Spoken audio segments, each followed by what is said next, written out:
आता वळूया राजकीय बातम्यांकडे। भाजप प्रवेशाबाबत एकनाथ खडसे यांनी मोठा दावा केलाय। अमित शहांनी भाजप जॉईन करायला सांगितलं होतं असं खडसे यांनी मोठं विधान केलंय। अमित शहांनी दिल्लीला बोलावून घेतलं होतं असंही खडसेंनी म्हटलंय। जळगावातील भाजपा नेत्यांनी पक्षप्रवेशाला मात्र विरोध केला असंही खडसे यांनी विधान केलं। भाजपामध्ये इंटरेस्ट राहिलेला नाही असंही खडसे यांनी मोठं विधान केलंय। तर मी शरद पवारांसोबत शेवटपर्यंत राहणार असंही स्पष्टीकरण खडसे यांनी दिलंय। दिल्लीला मी गेलो होतो त्यावेळेस मी गेलो म्हणजे मी स्वतःहून गेलो नव्हतो।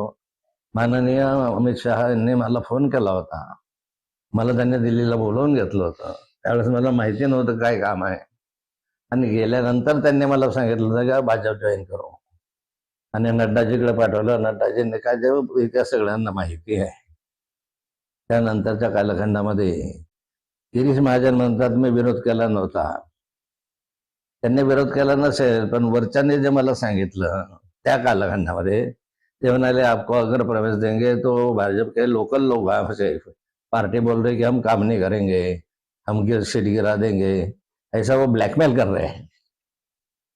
मुळात मी हे स्पष्ट करू इच्छितो की मला भाजप प्रवेशामध्ये आता इंटरेस्ट राहिलेला नाही। मी शरद पवार साहेबांबरोबर आहे आणि शरद पवार साहेबांबरोबर राहील। भाजप प्रवेशासाठी माझे काही कार्यकर्ते इच्छुक आहेत, हे मी अमान्य करणार नाही आणि त्या कार्यकर्त्याची इच्छा आहे बऱ्याच जणांची की आपण आता भाजपकडे गेलो पाहिजे।